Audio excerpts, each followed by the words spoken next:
15 sir, ಒಂದು 10 ಒಂದು ಅಂತ ಮಾತಾಡಿದ್ವಿ ಸರ್. ಎಲ್ಲಿ ಯಾವ ಜಾಗ? ಯಾರು ಮಾರಿದವ್ರು ಯಾರು? ಅದು ಸೂರಜ್ ಸರ್. ಯಾರು? ಏನು ಪತ್ರ ಗಿತ್ರ ಕೊಟ್ಟವ್ರು? ಏನಿದ್ದಾರೆ ಶಿವರಾಜರು ಏನಿದ್ದಾರೆ? ಕಾರ್ಪೊರೇಟ್ರಾ? ರಾಜಶೇಖರ್ ಅಲ್ಲ, ಇಲ್ಲಿ ಬಹುಜನ ಸರ್. ಓಕೆ, ಈಗ ಹಳ್ಳ ಜಮೀನು ಮಾರಿ 70,000 ಕೊಟ್ಟರೆ 20,000 ಕೊಟ್ಟು 2 ಪ್ಲಾಟ್ ಸಿಗುತ್ತೆ. 150 ಒಂದು ಪ್ಲಾಟಿಗೆ 1 ಲಕ್ಷ. ಇಲ್ಲ, ಒಂದು 10 ಒಂದು 15 ಹೇಳಿ ಸರ್. ಎಲ್ಲರೂ ಹಂಗೆ ಮಾಡಿದ್ದಾರೆ ಇದೆಲ್ಲ. ನೀವು ಎಷ್ಟು ಕಟ್ಟೆಮ್ಮ? ಬಡವರು ಜನಕ್ಕೆ ಹಳ್ಳ ಜಮೀನು ಮೋಸ ಮಾಡ್ತಾರೆ. 3 ಪ್ಲಾಟ್ ಸರ್. ನೋಡಿಮ್ಮ, ಕೇಳಿ ಯಜಮಾನ್ರೆ, ನೀವು ಕಷ್ಟಪಟ್ಟು ದುಡ್ಡಿದು ಇದು ಹಳ್ಳ ಜಮೀನು. ನಾಳೆ ಹಳ್ಳ ಬರುತ್ತೆ, ನೀರು ಬರುತ್ತೆ, ಇಲ್ಲಿ ನೀರು ಹೋಗ್ತವೆ. ಇಲ್ಲೆಲ್ಲ ಮನೆ ಕಟ್ಟಕ್ಕೆ ಹೋಗಬೇಡಿ. ಬೇರೆ ಕಡೆ ಇಲ್ಲಾಂದ್ರೂ ನೀವು ಬೇರೆ ಕಡೆ ಮನೆ ಕಟ್ಕೊಡ್ರಿ. ಕಟ್ಟಬೇಡಿ. ಯಾವಾಗಲೂ ಸರ್ಕಾರದಿದು ಹಳ್ಳ ನಿಮ್ಮನ್ನು ಕಾಪಾಡಬೇಕು. ನಮ್ದು ನಿಮ್ಮೆಲ್ಲರೂ ಬರ್ತವೆ, ಗೊತ್ತಾಯ್ತಾ? ನೀವು ಯಾರು ಕಟ್ಟಕ್ಕೆ ಹೋಗ್ಬೇಡ್ರಿ. ಕಟ್ಟಿದ್ರೆ ನಾಳೆ ತಗ್ತೀವಿ. ಆಮೇಲೆ ಯಾರು ದುಡ್ಡು ಹತ್ರ ತೊಗೊಂಡಿದ್ದಾರೆ ಅದನ್ನು ರಿಸೀವ್ ಮಾಡ್ಕೊಡೋದು ಮಾಡ್ತಾರೆ.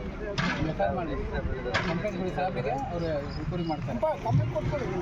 ಕೊಡಿ, ಇವತ್ತೇ ಕೊಡಿ, ಕಂಪ್ಲೇಂಟ್ ಕೊಡಿ. ಇವಾಗ ನೀವೆಷ್ಟು ಕೊಟ್ಟಿದ್ದೀರಿ? 6 ಲಕ್ಷ.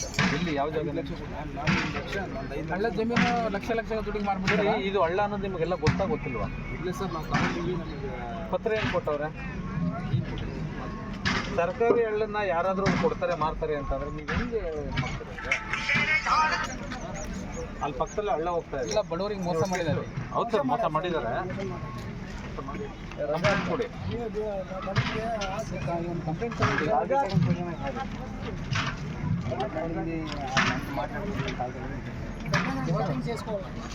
ఇప్పుడు మాట్లాడదా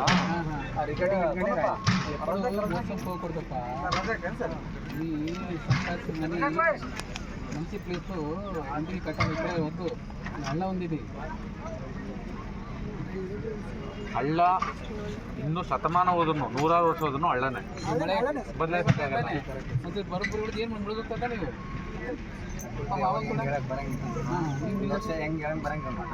ಚೆನ್ನಾಗಿ ಮಳೆ ಬಂತಂದ್ರೆ ಫುಲ್ ಎಲ್ಲ ಕುಚ್ಕೊಂಡು ಹೋಗುತ್ತೆ, ಜೀವ ಹೋಗುತ್ತೆ. ಆವಾಗ ಹೋದ್ ಜೀವ ವಾಪಸ್ ಬರುತ್ತಾ? ಈಗ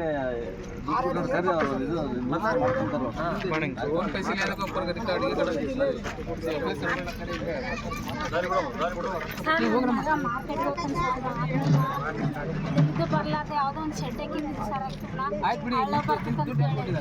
ದುಡ್ಡು ಯಾರಿಗೂ ಕೊಟ್ಟಿಲ್ಲ ಸರ್.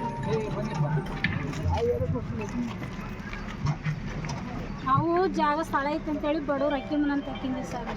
ದುಡ್ಡು ಕೊಟ್ಟರೆ ಇಲ್ಲ ಕೊಟ್ಟಿವಿ ಸರ್. ಆಯ್ತು, ಹೋಗಿ ದುಡ್ಡು ಕೊಟ್ಟರೆ ನೀವು ಮನೆ ಎಲ್ಲಿದೆ ನಿಮ್ದು? ನಮ್ದು ಅಲ್ಲಿ ಆಯ್ತು, ಅಲ್ಲಿ ಇಲ್ಲಿ ಯಾಕೆ ಬಂದ್ರಿ? ಹೋಗಿ ಮಾರ್ಕೆಟ್ಗೆ ಹೋಗ್ತಾನೆ ಸರ್ ನನ್ನ ಮಗ. ಹೋಗಮ್ಮ.